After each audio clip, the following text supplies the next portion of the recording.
Let's look at 2.6, number 3. So this is 8,241 divided by 173. So we're going to set it up in the correct way. So the dividend goes inside, the divisor goes outside.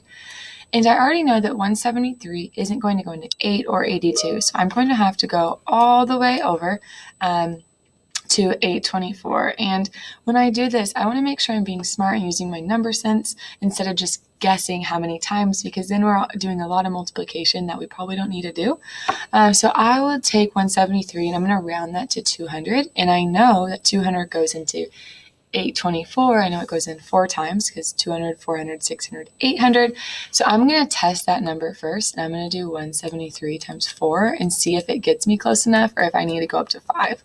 4 times 3 is 12. 4 times 7 is 28 plus 1 is 29.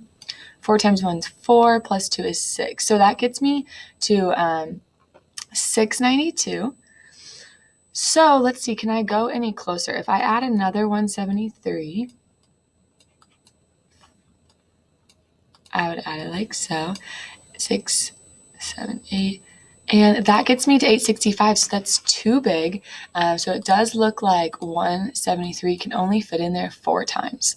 So let's check that out. We're going to put a 4 up here and the 692, because we know that 173 times 4 is 692. And let's subtract that.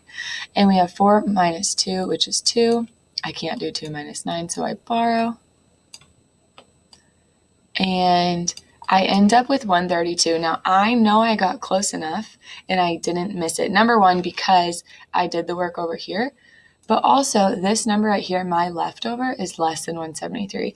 If for some reason you ever have a leftover that's bigger than your divisor, then you didn't get close enough. You need to take a step back and see how many times that divisor does really go into that dividend. So I'm good on that. Now I'm going to bring down my 1. And I need to see how many times 173 goes into 1,321. Well, again, I'm going to do my 200 trick just to help me get as close as I can. So if I round 173 to 200, then I know it would go into 1,321, 200, 400, 600, 800, 1,000, 1,200. So that would be 6 times. I'm thinking since 173 is 27 less than 200, I'm thinking it might be able to go in 7 times. So let's try that off to the side and see how that works for us. So 7 times 3 is 21. 7 times 7 is 49 plus 2 is 51. And 7 times 1 is 7. Plus 5 would be 12. And that gets us to 1,211. We can check to see if it goes in one more time by just adding another 173 and seeing where that gets us. That gets us to 1,384. That's too far.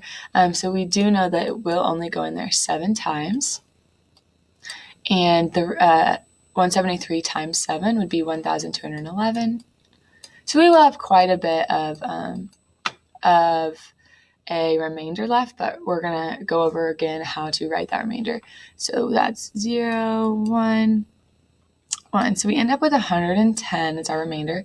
So our answer, instead of 47, remainder 110. Since we're working with these whole numbers, we are going to write it as a fraction, and it's going to be 47 and 110 over 173.